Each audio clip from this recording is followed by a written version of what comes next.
Boa tarde, pessoal. Vamos iniciar, então. 15 horas e 3 minutos. Vamos fazer, então, a nossa leitura seguida de prece.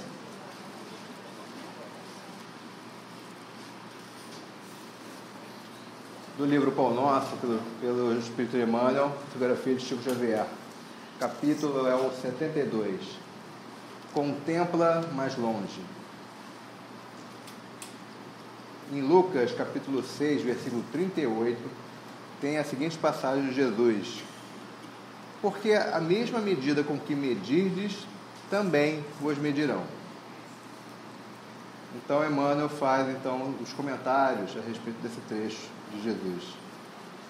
Para o esquimó, o céu é um continente de gelo sustentado a focas. Para o selvagem da floresta, não há outro paraíso além da caça abundante. Para o homem de religião sectária, a glória de além-túmulo pertence exclusivamente a ele e aos que se lhe afeiçoam. Para o sábio, este mundo e os círculos celestiais que o rodeiam são pequeninos departamentos do universo. Transfere a observação para o teu campo de experiência diária e não ouvides que as situações externas serão retratadas em seu plano interior, segundo o material de reflexão que acolhes na consciência. Se perseverares na cólera, todas as forças em torno te parecerão iradas. Se preferes a tristeza, anotarás o desalento em cada trecho do caminho. Se duvidas de ti próprio, ninguém confia em teu esforço. Se te habituaste às perturbações e aos atritos, dificilmente saberás viver em paz contigo mesmo. Respirarás na zona superior ou inferior, torturada ou tranquila, em que colocas a própria mente. E dentro da organização na qual te comprases, viverás com os gênios que invocas. Se te detens no repouso, poderás adquiri-lo em todos os tons e matizes. E se te fixares no trabalho, encontrarás 1000 recursos diferentes de servir. Em torno de teus passos, a paisagem que te abriga será sempre em tua apreciação, aquilo que pensas dela, porque com a mesma medida que aplicares à natureza, obra viva de Deus, a natureza igualmente te medirá. Vamos orar.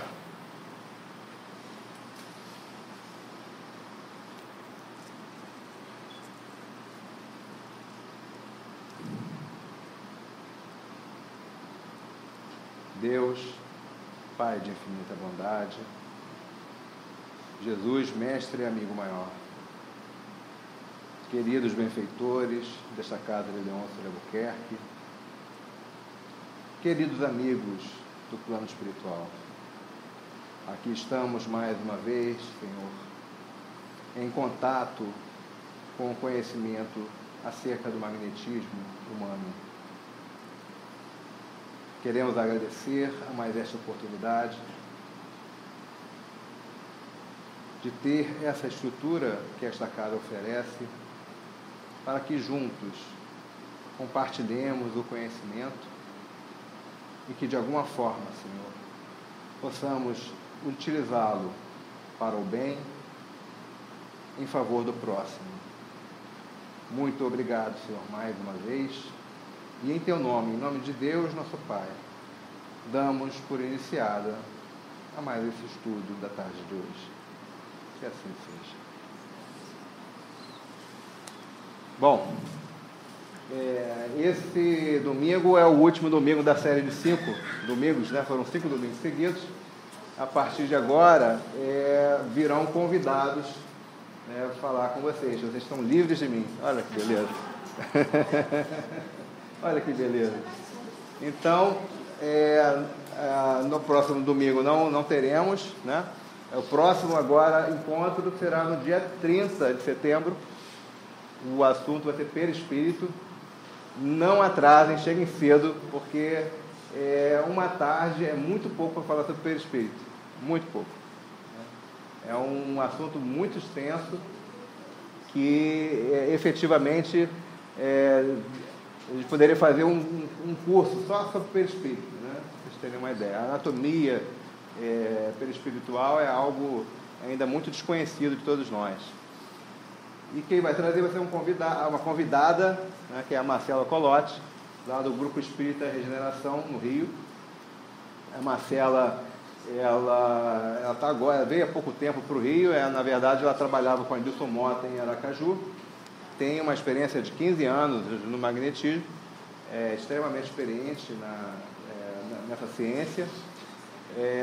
Então, vamos aproveitar bem ela, né? Se possível, deem uma olhada no material que já está postado, né, a respeito de perispírito, e deem uma revisada, né, em tudo que a gente falou aqui, porque esses conceitos têm que ficar bem sedimentados, porque na hora de surgir alguma dúvida, né, se você já estiver mais afeito ao estudo, vocês vão entender melhor, né, muitas coisas que ela pode falar que vocês, né, pelo menos já ouviram em algum lugar, né? Então, aproveitem. E hoje a gente vai falar sobre o tema de fluidos. Fluidos. Esse é o tema de hoje. Vamos falar sobre fluidos. E o que seriam os fluidos? Eu pergunto a vocês. O que seria isso? Tudo o quê? Tudo que tem fluidez. Uma questão importante, que não é fluido, é fluido. Tá? Que tem diferença. Tá? Não é fluido. Se fala que é o mais correto, né? Bom, nos ajudando sobre isso, nós temos lá na questão 27, Livro dos Espíritos, a seguinte pergunta. Há então dois elementos gerais do universo, a matéria e o espírito? E aí os espíritos têm uma resposta um pouquinho longa. Vamos destrinchar um pouco. Sim, e acima de tudo Deus, o Criador, o Pai de todas as coisas, Deus, Espírito e matéria, constituem o princípio de tudo o que existe. A Trindade universal. Mas, ao elemento material, se tem que juntar o fluido universal, que desempenha o papel de intermediário entre o espírito e a matéria propriamente dita, por demais grosseira, para que o espírito possa exercer ação sobre ela. Então, olha, já temos aqui muitas informações, né? Então, o que seria a Trindade universal? Deus, Espírito e matéria.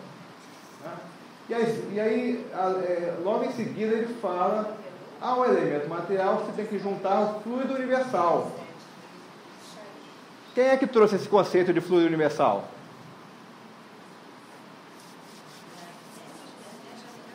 Quem?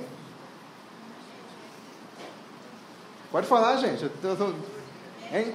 Mesmer, né? Não foi um conceito trazido dentro do Livro dos Espíritos.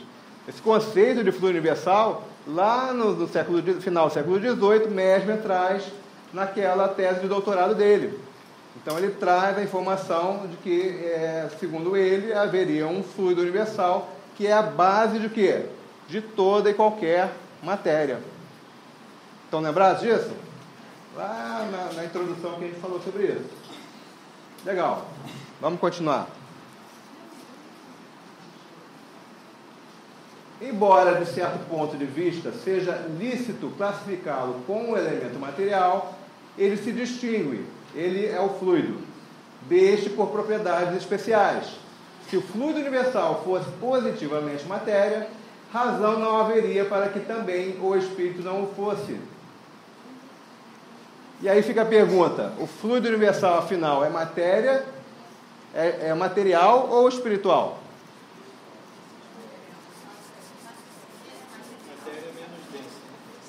Matéria menos densa. O perispírito é formado de quê?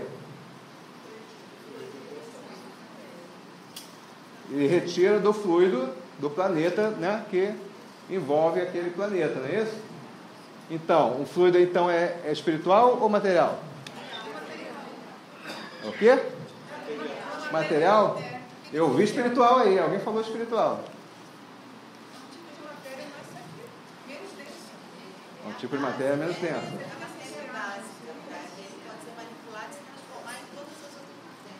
Matéria básica, tá. Vamos continuar aqui, o que eles respondem mais? Está colocado entre o espírito e a matéria. É fluido, como a matéria é matéria, e suscetível, pelas suas inumeráveis combinações com esta, e sob a ação do espírito, de produzir a infinita variedade das coisas, de que apenas conheceis uma parte mínima. Esse fluido universal, ou primitivo, ou elementar, sendo o agente de que o espírito se utiliza, é o princípio sem o qual a matéria estaria em perpétuo estado de divisão e nunca adquiriria as qualidades que a gravidade lhe dá. Gente, isso aí é de 1857.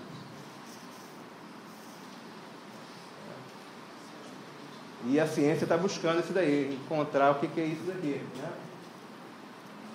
Mas, então, o que ele quer dizer aqui, né, ele fala que o fluido, ele é matéria, mas ele, a sutileza dele, ele acaba percorrendo diversos mundos, né? Tanto o plano físico, né, por exemplo, essa mesa aqui, a base dela, o elementar dela, a base elementar, está no fluido.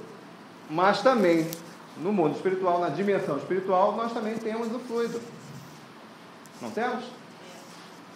Pois é, isso é a base. Então, ele está em diversas dimensões espirituais aí, né?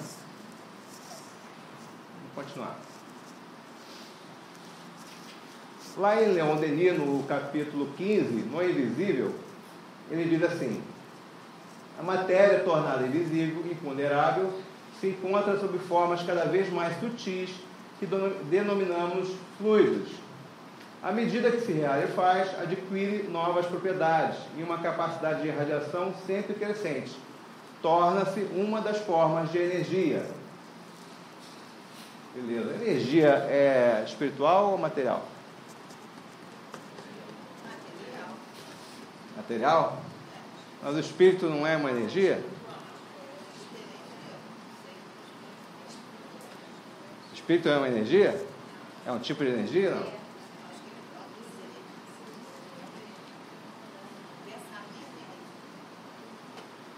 Energia é matéria, então o espírito não é energia. O espírito, através da sua vontade, pode transformar algo, pode suscitar energia, né? Através do seu pensamento, da sua vontade. Mas ele não é energia. Energia está no campo da matéria. Então, fluido, elemento material da criação que transita do mundo físico ao mundo espiritual. Gente, muita gente tem dúvida nisso. Por quê? No mundo espiritual é falado do fluido espiritual. E aí, o fluido espiritual é matéria ou é espiritual? É do espírito ou é da matéria? É do espírito, não é? Não, é da matéria.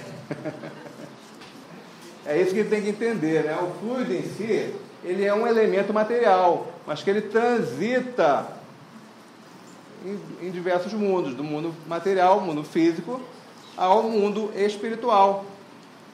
A matéria do mundo espiritual é o fluido.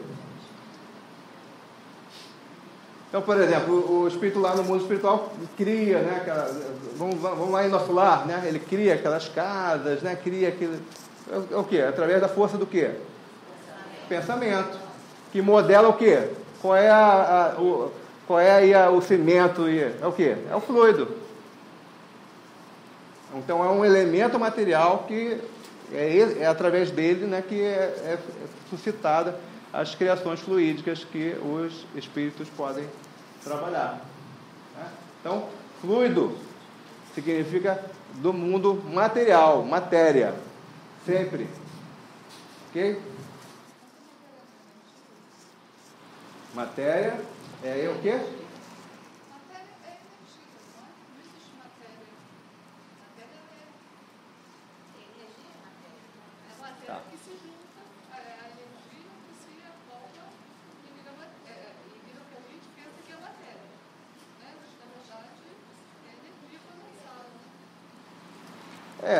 Assim, os termos, né? Por isso que a quântica não fala. Muita gente fala, por exemplo, fluido, é porque fluido é um termo utilizado por Kardec e por vários magnetizadores da época, né? E isso ficou dentro da codificação. Hoje em dia, os sinônimos de fluido é energia, né? Tem vários nomes aí, né? Na psicologia também é falado, né? Uns falam ectoplasma erradamente, que ectoplasma é um tipo de fluido, né? Mas energia é um sinônimo para fluido hoje em dia, né? Muitos falam energia e não falam fluido. Mas para a gente equalizar aqui conhecimento, a gente vai falar fluido, tá? Então, fluido cósmico universal. Lá em A Gênese, capítulo 6, item 10, Kardec diz o seguinte: há um fluido etéreo que enche o espaço e penetra os corpos. Esse fluido é o éter ou matéria cósmica primitiva, geradora do mundo e dos seres. São-lhes inerentes as forças que presidiram as metamorfoses da matéria, as leis imutáveis e necessárias que regem o mundo. E aí na Gênese, capítulo 14, os fluidos em si não possuem propriedades e qualidades próprias. Tais propriedades e qualidades podem surgir de acordo com o meio que lhes impressiona. Ou seja, o fluido ele é a matéria. Ele vai ganhar propriedades ou qualidades próprias de acordo com onde ele está transitando. Então, por exemplo, no nosso caso, né, que é a questão do magnetismo, né?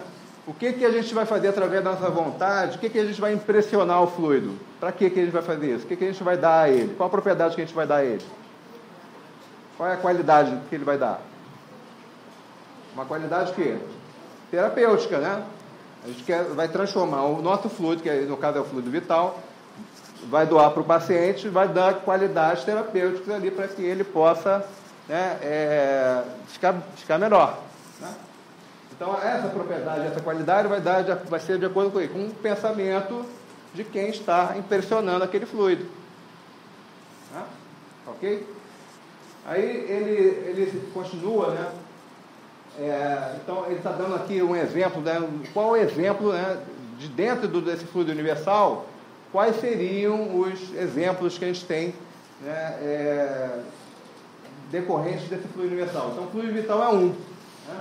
Então, ele fala, o fluido vital existente em todos os corpos vivos da natureza, olha lá, existente em todos os corpos vivos da natureza, tem sua fonte no fluido universal.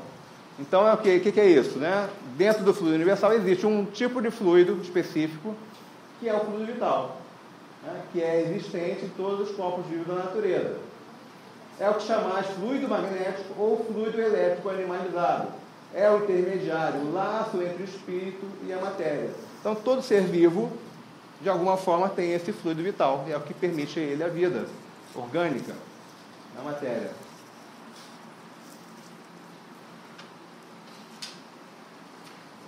O fluido vital, ele pode ser impulsionado pela nossa vontade, agindo sensivelmente sobre os indivíduos que nos cercam. Desde que acionemos nossa vontade, este se move com toda a força de acordo com o que lhe imprimirmos.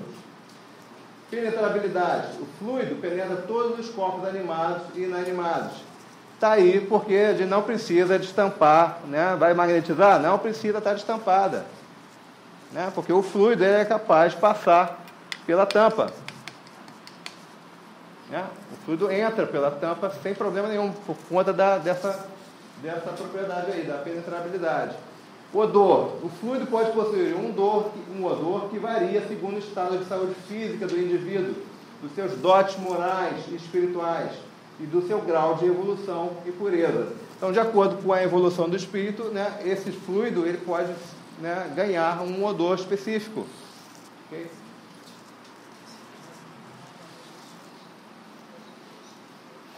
Coloração. O fluido pode ser visto pelos sonâmbulos como um vapor luminoso, mais ou menos brilhante e que pode tomar outras colorações. Então, muitos sonâmbulos, né, ou seja, a pessoa entrava num transe sonambúlico e aí ele fora do corpo, ele enxergava os outros espíritos. E aí ele via muitos espíritos envoltos em luz. Né? E aí essa luz, mais ou menos brilhante, né, é como um vapor luminoso. Então ele conseguia distinguir. Alguns espíritos tinham uma luz mais fraquinha, outros mais forte, então isso variava de acordo também com a evolução do espírito. Propagação. O fluido pode se propagar a grandes distâncias, o que depende, entretanto, da qualidade e da força da vontade citada no item 1. Então, isso explica o quê? Que a gente viu semana passada. O tratamento à distância. O tratamento à distância enxerga e ele pode se propagar a grandes distâncias, dependendo da qualidade e da força de vontade do magnetizador. 6. O fluido está também sujeito às leis de atração, repulsão e afinidade. A gente vê isso muito, né, quando a gente vai fazer o tratamento, a relação magnética. Né? Às vezes, pode acontecer de não ter afinidade, ter uma repulsão. E aí eles têm que trocar de magnetizador. Né? Porque não vai conseguir ter afinidade para fazer o tratamento. É certo que o fluido vital é fundamental e é a base para utilizarmos nos atendimentos pelo magnetismo. Entretanto, como veículo básico, ainda o conhecemos muito pouco. Muito pouco. Só o estudo e a experimentação poderão um dia descortinar o vasto e ilimitado caminho que temos a percorrer. A gente tem muita dúvida ainda a respeito do fluido, né? Existe alguns têm um conceito, por exemplo, que não existe fluido vital, que existe somente o fluido universal, né? E é esse fluido universal que a gente, né, tem que trabalhar, né? Kardec não segue essa linha, a gente pode ver pelos próprios textos dele, né? Ele, na Gênese, ele não cita o termo fluido vital, né, por algum motivo, né? Mas na Revista Espírita ele cita isso, até 69 ele faz citação sobre o fluido vital, né? E é mais coerente. Eu creio que o bom senso diz, né, que cada ser vivo tem o seu fluido vital, a sua cota, né, de conhecimento. E aí também outro tipo de fluido, dentro do fluido universal, né, um outro tipo que é citado na codificação é o princípio vital.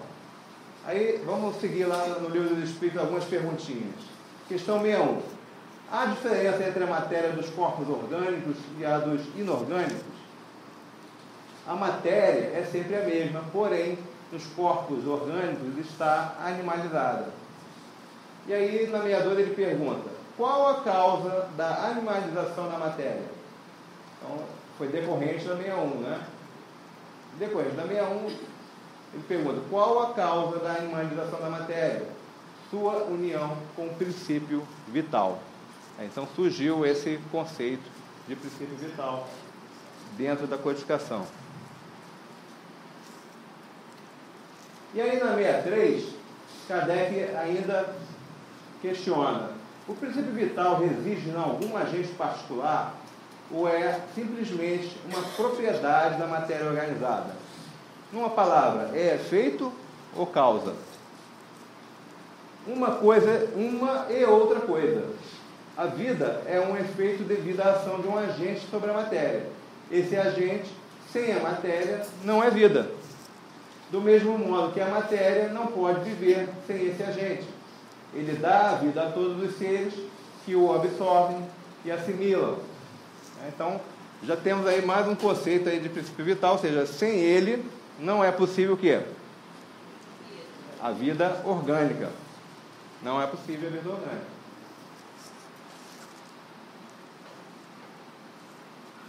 – 64. Vimos que o espírito e a matéria são dois elementos constitutivos do universo. O princípio vital será um terceiro? É, sem dúvida, um dos elementos necessários à constituição do universo, mas que também tem sua origem na matéria universal modificada. É para vós um elemento como o oxigênio ou o hidrogênio, que, entretanto, não são elementos primitivos, porque tudo isso deriva de um só princípio. O que ele está querendo dizer aqui? Que o princípio é originário do fluido universal. Né? Seria mais um subtipo aí, né? Dentro do fluido universal, eu tenho um que se chama princípio vital. Alguma dúvida, gente? Tudo bem? Está dando para acompanhar?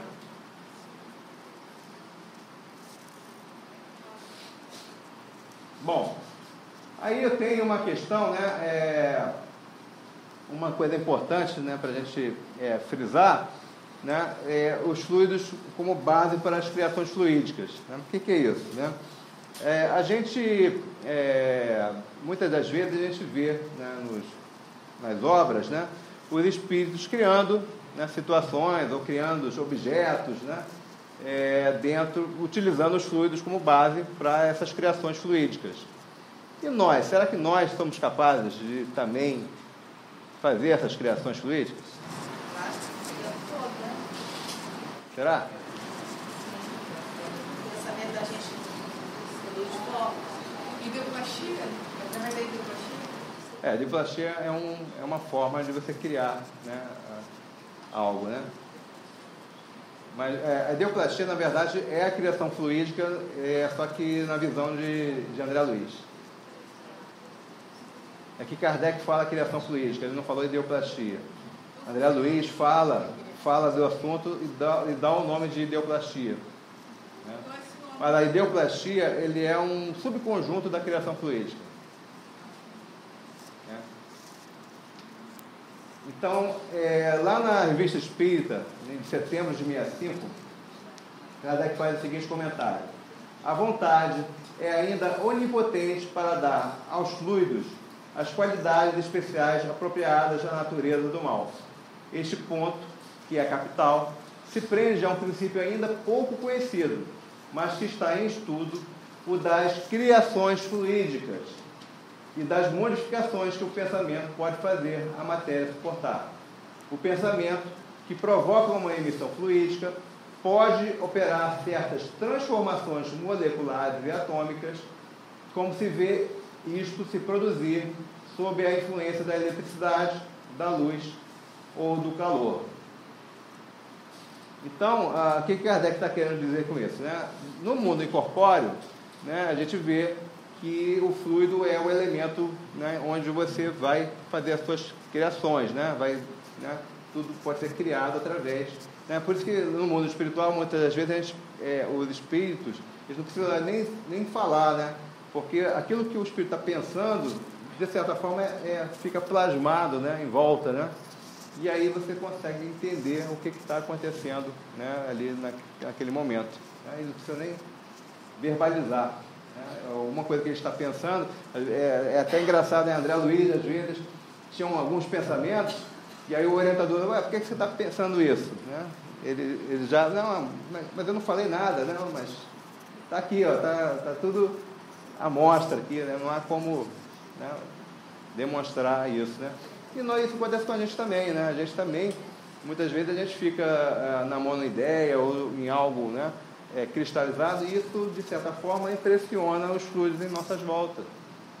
Né? E aí a gente fica, né, naquela prisão ali, daquela situação. Né?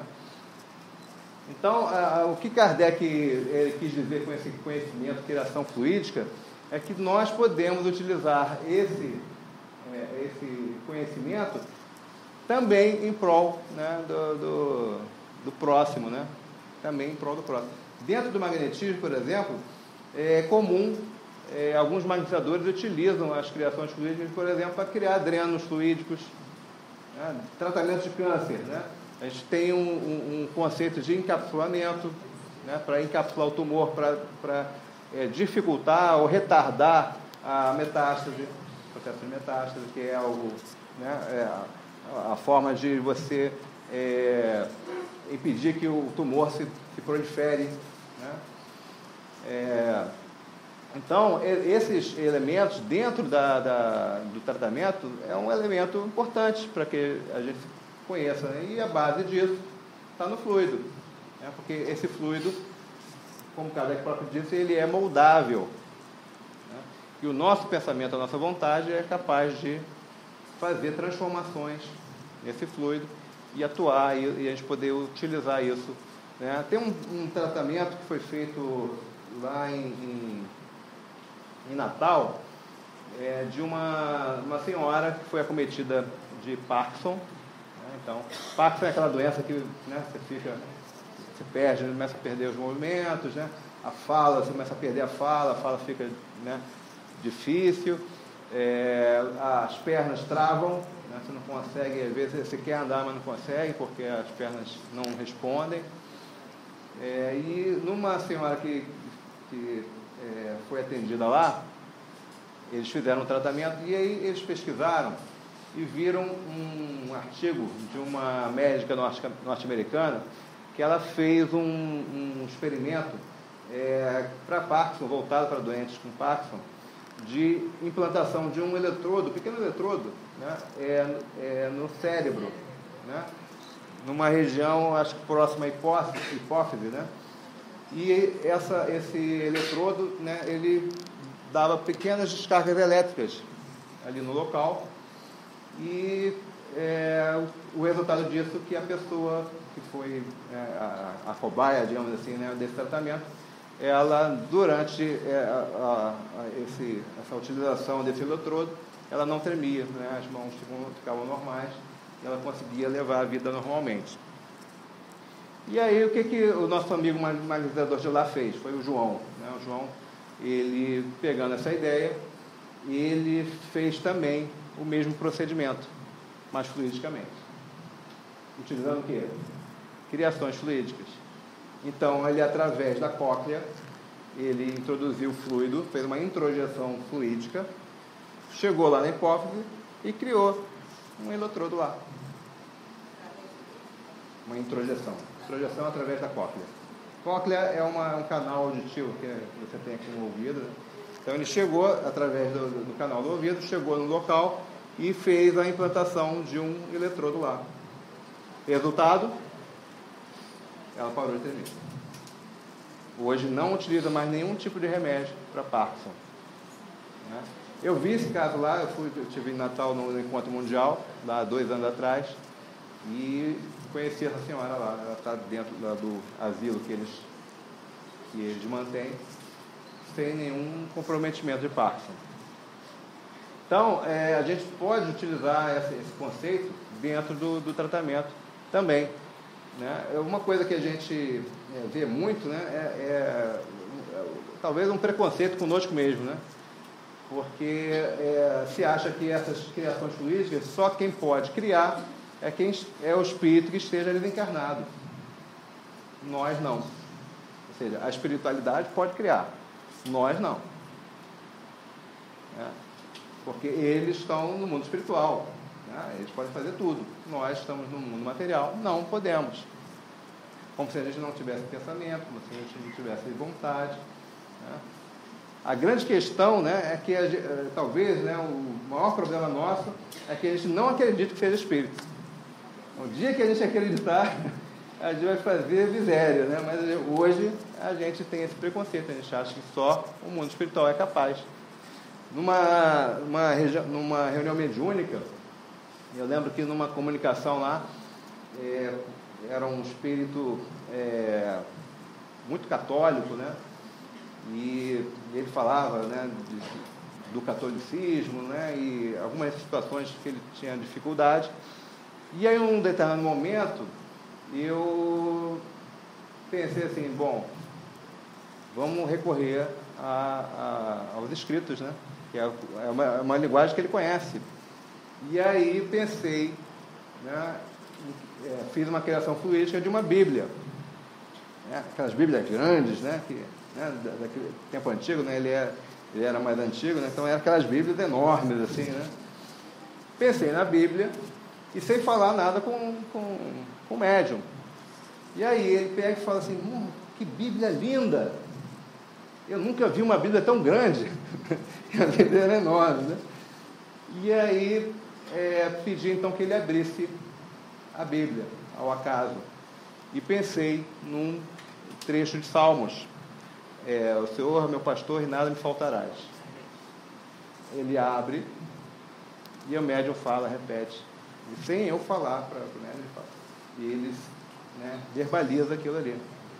Aí depois, na avaliação, eu falei, mas os espíritos são muito bons, né? Eles criaram tudo, né? E, olha, Eles podem ter até ajudado, mas quem pensou fui eu. Quem pensou fui eu. Né? Então, muitas vezes a gente pensa, né, que só os espíritos são capazes. Né? E a gente meio que fica apartado, né, das questões naturais, que isso é uma ciência natural. Né? Tudo está dentro da natureza, dentro das leis naturais, e a gente se exime de estar dentro das leis naturais, como se nós fôssemos os párias. Né? A gente não é capaz de nada. Então, esse conceito Kardec já trazia em 1865. E detalhe, né? Um detalhe aqui que a gente vê, né? O Antônio Capital, que se prende a um princípio ainda pouco conhecido, mas que está em estudo. Ele estudava naquela época. Né? Quanto que a gente estuda sobre isso? Dentro das casas espíritas, ou dentro em casa? Quanto que a gente estuda sobre isso?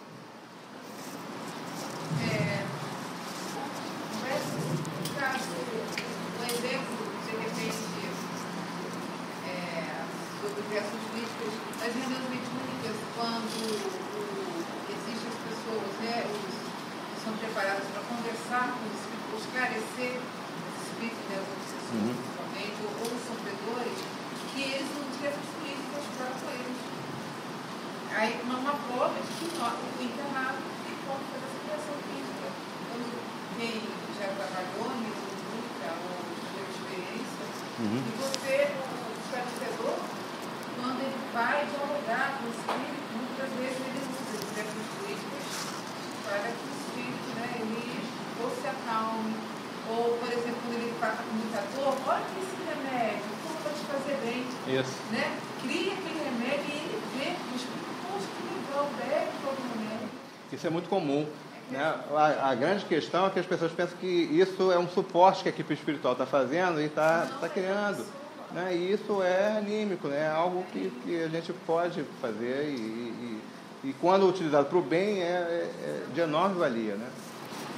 Roberto, oi. por favor, nesse caso aí dessa criação desse chip, uma vez ele criado e implantado, é preciso fazer manutenção? É preciso fazer manutenção.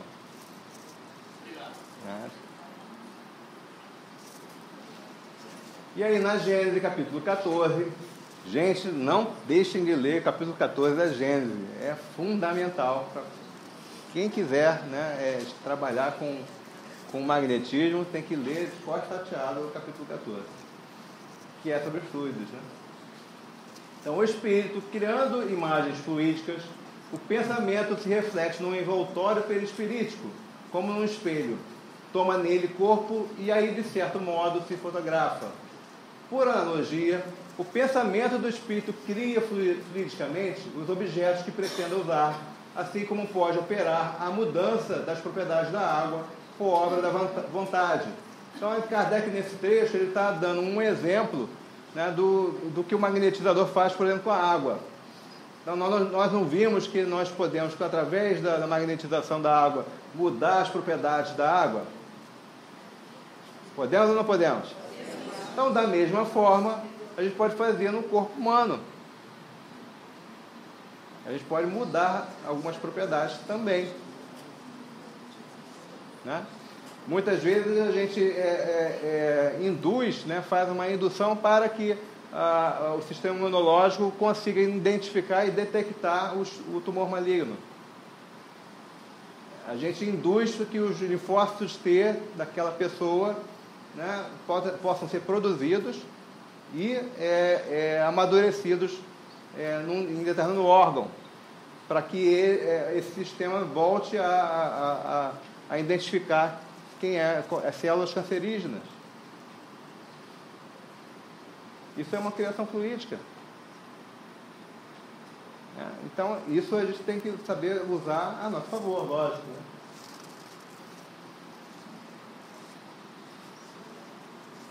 E será que, né, em relação ao fluido universal, né, voltando à questão do fluido universal, será que já existe alguma correlação, né, na ciência moderna? Será que nós já conseguimos chegar lá, já descobrimos o fluido? O que vocês acham? Já existe o fluido para a ciência? já saíram matérias, até não em publicações espíritas, sobre estudos que a medicina está fazendo em relação ao passe. Por exemplo, eles estão começando já a ver que quem é da medicina, os estudiosos da saúde, estão estudando sobre os benefícios que o passe, né, traz para os doentes, para as pessoas que estão com problema. Então, já é alguma coisa. Não, tudo bem. Mas assim, o conceito de fluido universal é aquele conceito que toda matéria, né, tem um elemento primitivo. Né? Para nós é isso. Né? Toda matéria, o elemento primitivo dela é o fluido universal.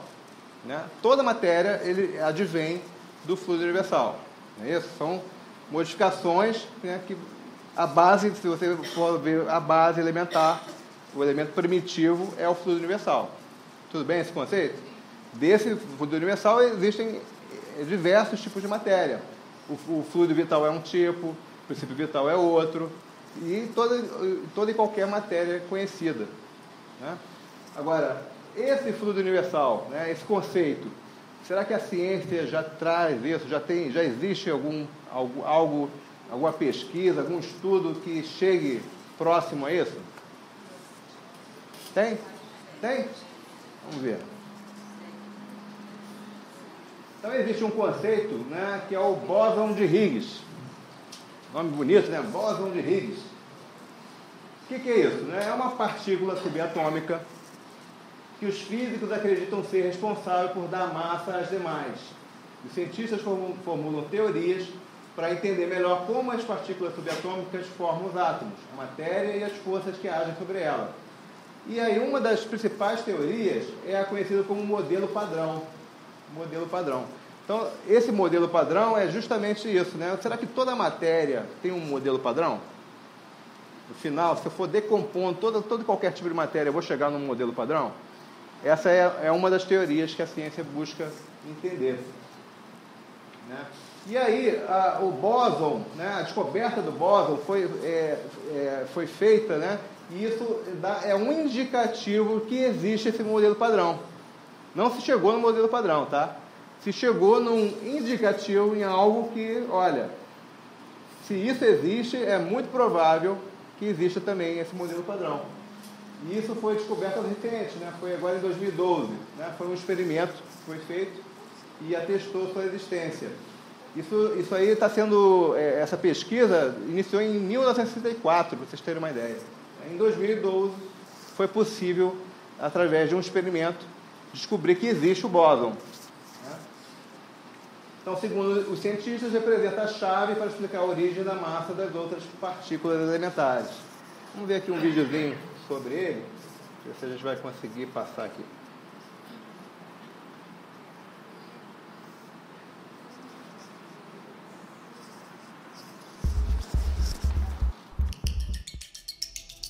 O dia 4 foi histórico para a ciência. Cientistas do LHC, o maior acelerador de partículas do mundo, que fica lá na Suíça, anunciaram a descoberta de uma nova partícula que pode ser o famoso bóson de Higgs. O bóson de Higgs é a peça-chave que faltava para comprovar o modelo padrão, que serve de base para quase todas as teorias da física. Mas o que é o bóson de Higgs e por que ele é tão importante? O bóson de Higgs é a partícula associada ao campo de Higgs, que é o que dá massa a tudo no universo. Ele funciona como um campo de força que fica em volta de todas as partículas e dá massa a elas. Vou explicar de uma maneira mais simples. Imagina que essa bandeja é o universo e que essas bolinhas de ping-pong são as partículas. Sem o campo de Higgs, as partículas viajariam sem parar e na velocidade da luz. Logo não existiria massa e também não haveria matéria. Dessa forma, o universo não teria galáxias, planetas, estrelas, seres vivos ou mesmo grãos de areia de uma praia. Assim era nos primeiros instantes após o Big Bang. Mas aí surgiu o campo de Higgs. O campo de Higgs preencheu todo o universo e as partículas passaram a não se mover tão livremente. O campo interage com as partículas e reduz a velocidade delas, assim como a areia. A interação com algumas partículas é maior, é como se elas estivessem enterradas na areia. Essas são as partículas mais pesadas, de maior massa. Com outras partículas, a interação é menor. Essas são as partículas mais leves, de menor massa e que, por isso, viajam com uma velocidade maior. A exceção é o fóton, que não sofre interferência do campo e por isso continua viajando à velocidade da luz. Mas como o bóson de Higgs foi detectado? O LHC acelera partículas em um cilindro de 27 km. As partículas seguem direções opostas. Quando são desviadas para um dos 4 detectores do LHC, elas entram em rota de colisão. A colisão emite uma série de partículas similares às que estavam nos primórdios do universo. É o caso do bóson de Higgs. O bóson de Higgs não é visto diretamente, o que é detectado é sua assinatura. O Higgs dura só uma fraçãozinha de segundo. Ele logo se decompõe em 2 fótons ou em 4 leptons, que são elétrons ou muons. São essas partículas que são detectadas.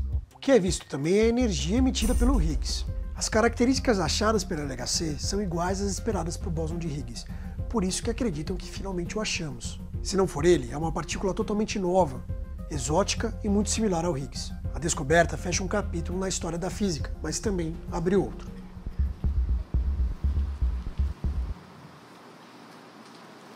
Legal, né? Então, é um elemento aí, né, que a ciência está buscando para entender qual é o nível elementar de toda e qualquer matéria, né? O que explica, né, os planetas estarem, né, dispostos, por que eles não se colidem, né? O que está por trás disso? Então, a ciência já está buscando. E aí, uma das teorias é o bóson de Higgs. Existe uma outra, que é a matéria escura, né? Isso aí foi retirado, se não me engano, do Wikipedia.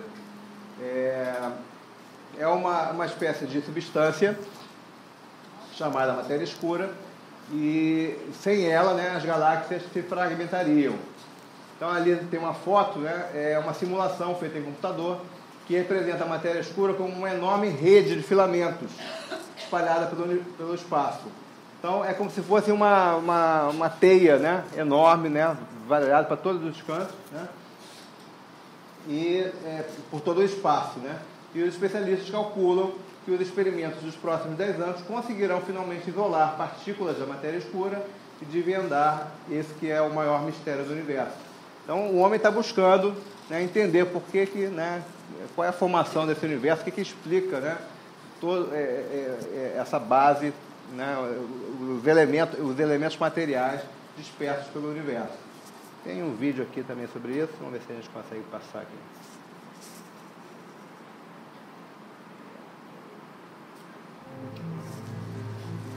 É melhor?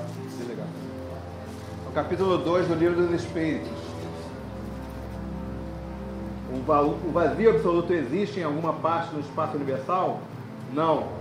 Nada está vazio. O que está vazio para ti está ocupado por uma matéria que escapa aos teus sentidos e aos teus sentimentos.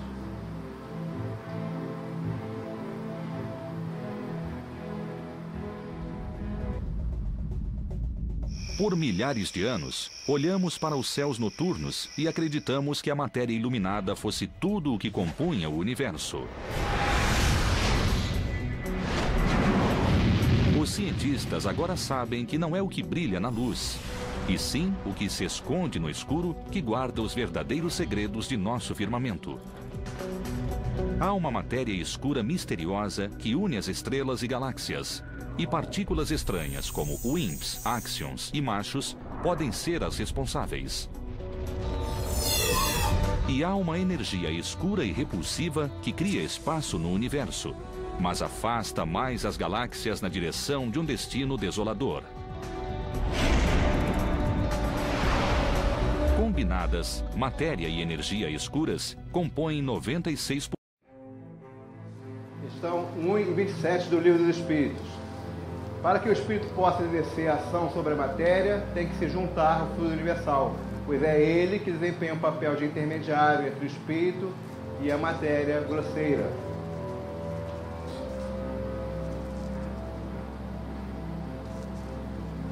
Esse fluido universal, ou primitivo, ou elementar, sendo o agente de que o espírito se utiliza, é o princípio sem o qual a matéria estaria em perpétuo estado de divisão e nunca adquiriria as qualidades que a gravidade lhe dá. Livro dos Espíritos. Vigas mestras em uma construção, As partículas lentas da matéria escura agiram como a estrutura sobre a qual a matéria comum poderia se prender. Acreditamos que, por ser fria e não interagir muito, a matéria escura foi unida pela gravidade lentamente com o tempo, formando as sementes para a matéria normal se aglutinar em galáxias. É como uma teia cósmica, uma teia de aranha com fios de matéria escura, que se intersectam como o padrão de um andaime. Nesse sentido, a matéria escura é a estrutura. Ela provê a armação das galáxias brilhantes que vemos com facilidade. São como as luzes da árvore de Natal. Não são a árvore em si. São coisas visíveis de muito longe. Mas, na realidade, a galáxia é um grande halo do qual quase nada se vê. Vê-se a parte brilhante, estrelas e planetas que se acumularam no centro de um halo maior, que é mais matéria escura. Os cientistas se perguntam há muito tempo por que as galáxias se formaram em padrões aparentemente aleatórios no espaço. Agora, eles sabem que foi devido à força gravitacional da matéria escura. O universo não é nada uniforme. Tem vazios e aglomerados. Parece ter regiões em forma de bolha. Agora acreditamos que é devido à matéria escura. A matéria escura apresenta características semelhantes às descritas por Allan Kardec em 1857, ou seja, a matéria escura é o fluido universal.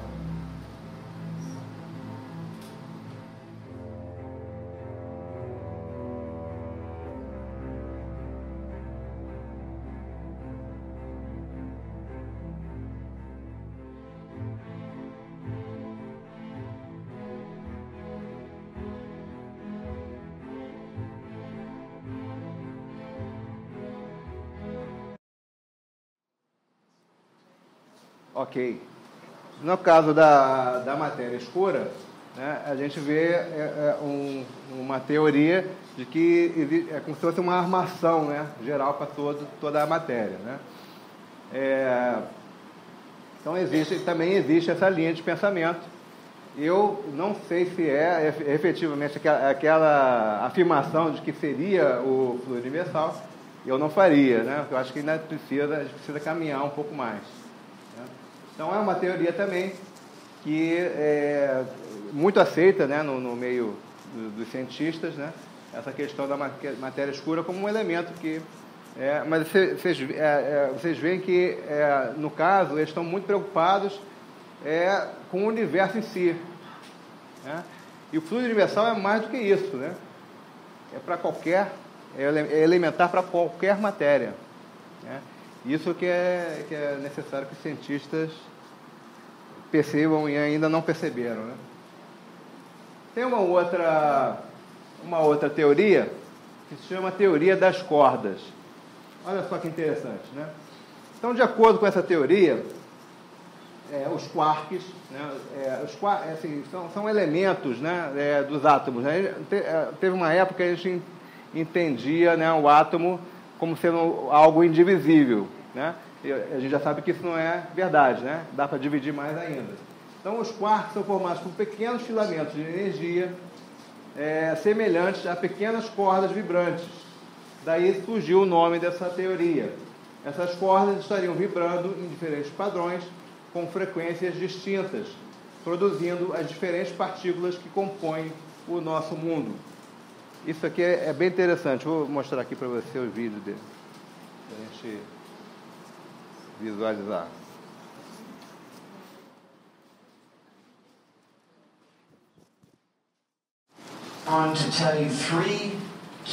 Enquanto prossigo contando 3 coisas essenciais,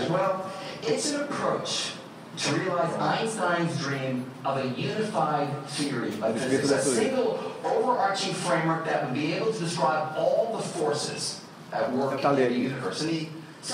A ideia central da teoria das cordas é bastante direta. Ela diz que se você examinar qualquer pedaço de matéria mais acuradamente, primeiro você encontrará moléculas e depois encontrará átomos e partículas subatômicas.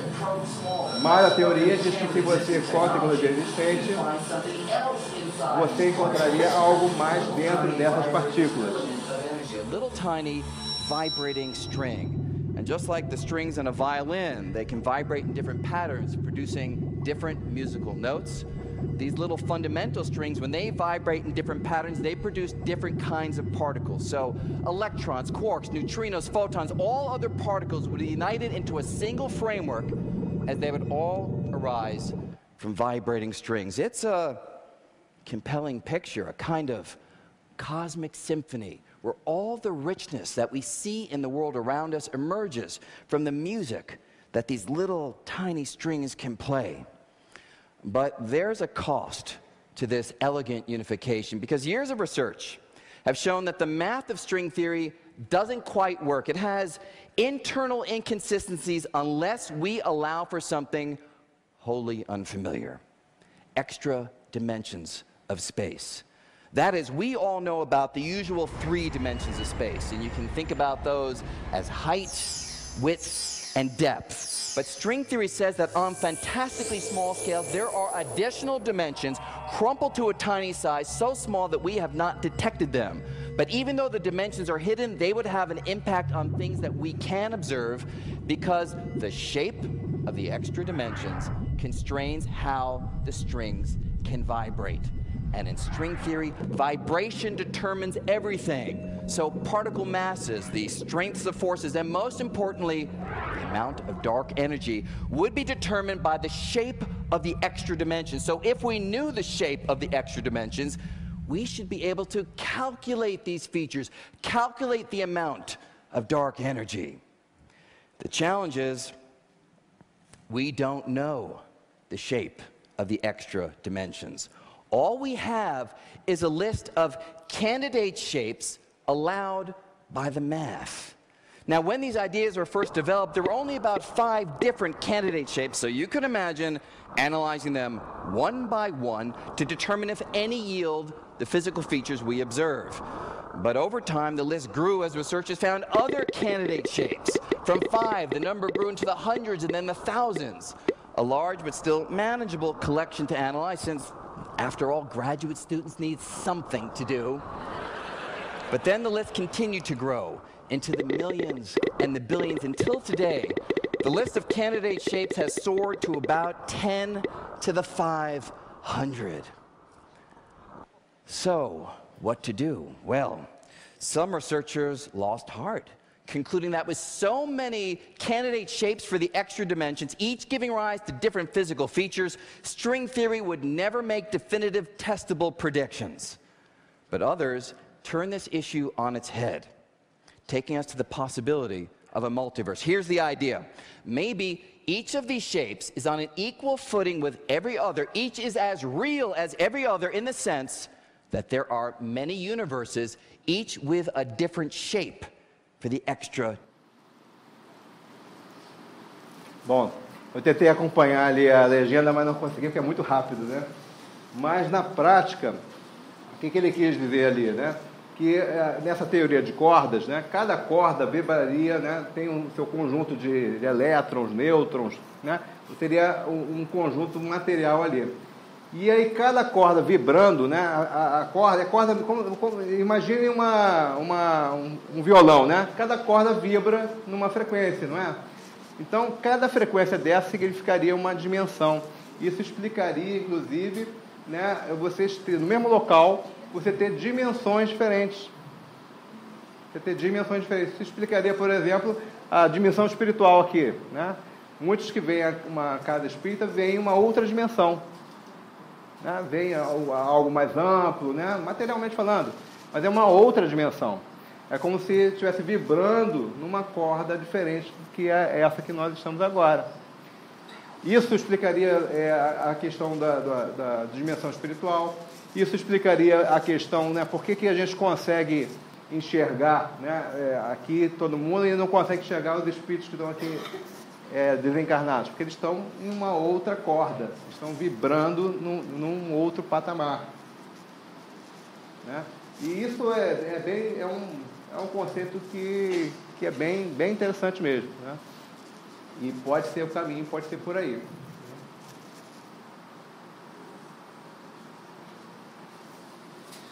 Bom, aí vem a questão do esquema básico da criação, né? relembrando os conceitos, vamos lá. Então, a trindade é o que? É Deus, Espírito, matéria, né? Essa é a trindade, né? Então, de Espírito vem toda aquela questão dos Espíritos, né? São criados, né? E tal. Tem na matéria, né? Um exemplo de matéria. Fluido é matéria, beleza. O que mais? Um exemplo. Que a gente falou aqui. Importante para o emagrecedor. Fluido vital. Fluido vital. É isso que você vai doar, né? Então tem que conhecer o que você vai doar. Se você não conhecer o que vai doar, melhor nem começar, né? Então é fluido vital. O outro que a gente viu, outro exemplo que Kardec dá. Fluido vital é o básico, né? Princípio vital, né? Legal. Então vamos lá. Então no início, Deus. Esse esquema, né, ele vai falar, ele tem algumas legendas ali, ó, LE. LE o que é? Livro dos Espíritos. G. Então, LE 1, né, Livro dos Espíritos 1. Então, qual é o dever de cada de vocês? Ir lá no Livro dos Espíritos 1 e ler, né, a pergunta e a resposta. Né, vai falar sobre Deus. Isso também vai estar lá onde? Na Gênesis. G é Gênesis. Então, capítulo 8, não. Capítulo... O que é? Eu mesmo não estou conseguindo entender. Sim, capítulo 2, item 1 a 8, né, que Kardec vai falar sobre esse tema Deus. Então, vocês vão ter lá explicações a respeito de Deus. Aí, houve a criação, né? Nesse caminhar, né, de Deus para a criação, né, na Gênesis, capítulo 2, de 24 a 25, tem itens falando sobre isso, sobre essa criação. E sobre a criação em si, nós temos Livro dos Espíritos, 38, questões 38, 80 e 81. E Gênesis, capítulo 6, capítulo 6, item 15, da plataforma EAD, já tem selecionado esses itens lá. Vocês não precisam ficar procurando, né? Já está escrito lá. É um extrato de todas essas questões aí, é só vocês procurarem lá que está lá. E aí, depois da criação, né, nós temos um elemento novo aí, ó, princípio inteligente universal, ou princípio espiritual. Né? Mais explicações vocês vão encontrar no Livro dos Espíritos, questão 23, e na Gênesis 11, capítulo 11, itens 1, 2, 6 e 7. Legal? Ainda não é o Espírito, né? Ainda não é o Espírito, certo? É o princípio inteligente universal. Do outro lado, eu tenho o princípio material, ou o quê? Fluido universal. Né? Aí tem lá, Livro dos Espíritos, questão 22A e 27A. E Gênesis, capítulo 14, item 5. Derivado desse princípio, né, existe uma relação entre o princípio inteligente e o princípio material, que vocês vão encontrar naquela questão ali, 71 e 86. Derivado do princípio inteligente universal, nós temos o princípio inteligente, né, ou PI, né, Livro dos Espíritos, questão 606, 589, 597, 597A também. Tem bastante dever de casa, hein? E aí surgiu o Espírito. Daí, do princípio inteligente, surgiu o Espírito. Né? E aí, nessa transição aqui, tem várias questões relacionadas a essa transição do princípio inteligente para o Espírito. Então, o Livro dos Espíritos 540, 604A, 607, 607A e 78. E sobre o Espírito, questões 76, 77, 82 e a 592. Ok. Aí você tem derivado do fluido universal, o fluido cósmico. Então, o Livro dos Espíritos 33 e 94 e a Gênesis, capítulo 6, 17 e capítulo 14, itens 2 e 3.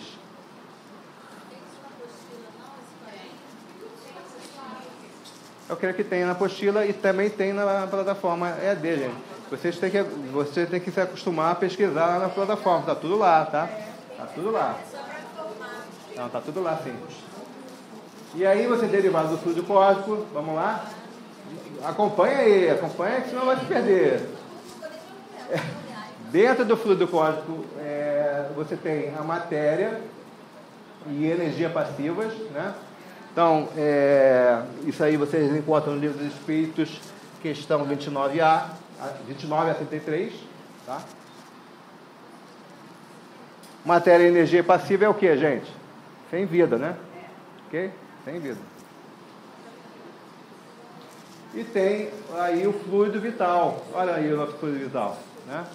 Questões Livro dos Espíritos 45 e 146A.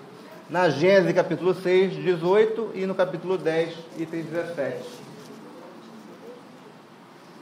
Temos uma relação aí entre fluido vital e princípio vital. Ó, princípio vital aparecendo aqui. Ok? Princípio vital, no caso, ativado. Livro dos Espíritos, 64A e 65. E na Gênesis, capítulo 11, item 5.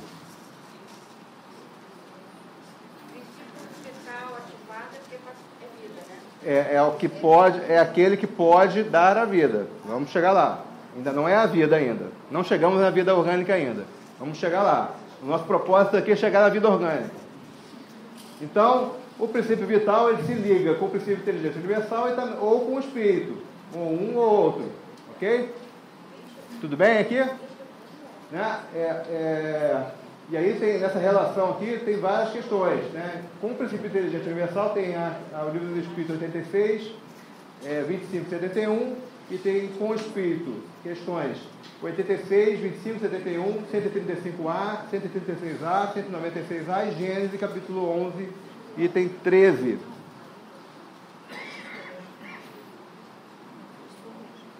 Aí nós vamos ter aqui a relação, né, entre fluido vital e matéria e energia passiva, né, a junção dos dois, gerando matéria e energia passiva.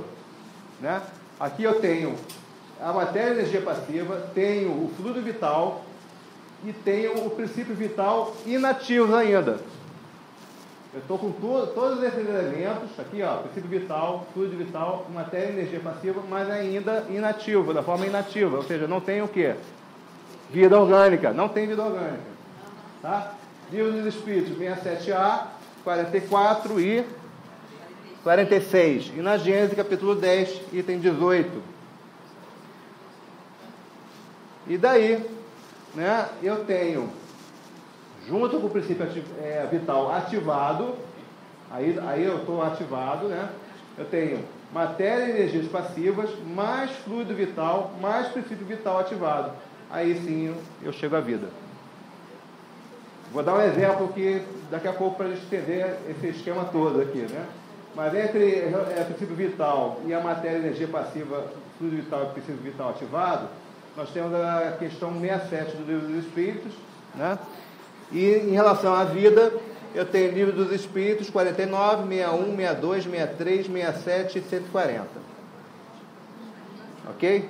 Dá um exemplo aqui. Rápido. Né? Então, aqui seria, né, aquela situação aqui, né, que vocês perguntaram, dessa matéria e energia passiva, que ainda com fluido vital, tem o princípio vital, tem a matéria e energia passiva, mas está inativo. Está inativo ainda. Então, um exemplo que a gente tem, né, é uma semente. Uma semente de uma planta qualquer. Né?